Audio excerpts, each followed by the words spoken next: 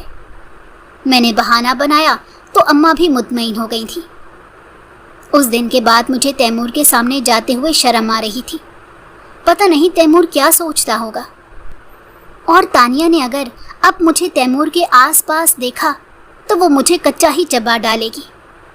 اکثر تیمور سو کر اتنی دیر سے اٹھتا تھا کہ صفائی والی ملازمہ صفائی کر کے چلی جاتی تھی۔ اماں نے مجھے تیمور کے کمرے کی صفائی کرنے کا کہا تو میں اس کے کمرے میں چلی آئی۔ تیمور تو حویلی سے باہر گیا تھا، اسی لیے میں مطمئن ہو کر صفائی کرنے لگی۔ میں تیمور کے کمرے میں پہلی بار آئی تھی۔ تیمور کا کمرہ نہایت خوبصورتی سے سجا ہوا تھا۔ کمرے میں ایک بڑی الماری تھی جس میں قیمتی کپڑے اور ولایتی سامان رکھا ہوا تھا۔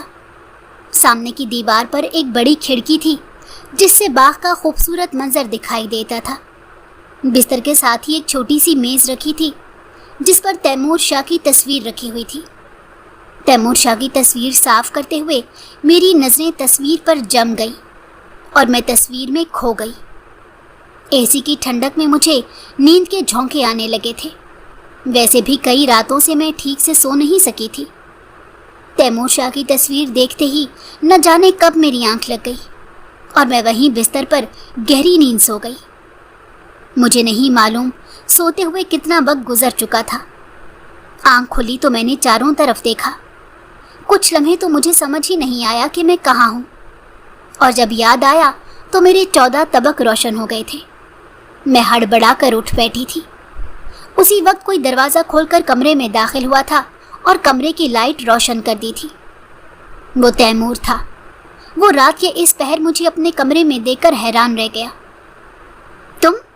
تم یہاں کیا کر رہی ہو؟ وہ میں مجھ سے کوئی جواب نہ بن پڑا تو میں گھبرا کر ادھر ادھر دیکھنے لگی۔ اچھا ٹھیک ہے، تم جاؤ یہاں سے، ابھی رات بہت ہو گئی ہے، صبح بات کریں گے۔ جی اچھا۔ میں نے جلدی سے سر ہلایا، لیکن ابھی میں بستر سے نیچے بھی نہ اتر پائی تھی کہ تانیہ دروازہ کھول کر کمرے میں داخل ہوئی، اور مجھے تیمور کے کمرے میں دیکھ کر اس کی آنکھیں پھٹی کی پھٹی رہ گئیں۔ تیمور، تم اس وقت اس نوکرانی کے ساتھ کمرے میں کیا کر رہے ہو؟ اس نے خون خوار نظروں سے مجھے دیکھا۔ تانیہ کو اپنے سامنے دیکھ کر میرے حواس گم ہونے لگے تھے۔ یہ سب کیا ہے تیمور؟ تانیہ نے تیمور سے سوال کیا۔ مجھے کیا پتا، میں تو خود ابھی آیا ہوں۔ جھوٹ مت بولو، تم نے کہا تھا کہ تم آج شہر جا رہے ہو جبکہ تم حویلی میں موجود تھے۔ میں نے تمہارے کمرے کی لائٹ جلتی دیکھی تو اچانک یہاں آ گئی اور یہ سب دیکھ لیا۔ کب سے چل رہا ہے یہ چکر؟ تانیہ غصے میں چیخ رہی تھی۔ بکواس بند کرو، ایسی بات کرتے ہوئے تمہیں شرم نہیں آتی؟ واہ، مجھے شرم کرنی چاہیے، اور تم رنگ رلیاں مناتے رہو، وہ بھی ایک ملازمہ کے ساتھ۔ Shut up! تیمور نے ایک زوردار چانٹا تانیہ کے گال پر رسید کیا تو وہ گال پر ہاتھ رکھے پھٹی پھٹی آنکھوں سے حیرت سے اسے دیکھنے لگی۔ اس کی آنکھوں سے شعلے نکلنے لگے تھے۔ تمہاری اتنی ہمت، تم نے مجھے تھپڑ مارا؟ اس نے چیخ چیخ کر وہ شور مچایا کہ آن کی آن میں سب اکٹھے ہو گئے تھے۔ ملازم بھی کمرے میں جھانک جھانک کر صورتحال سمجھنے کی کوشش کر رہے تھے۔ میرا حلیہ بھی اس وقت ایسا تھا کہ کوئی بھی شک میں مبتلا ہو سکتا تھا۔ دوپٹہ بیڈ سے نیچے گرا ہوا تھا، بال بکھرے ہوئے تھے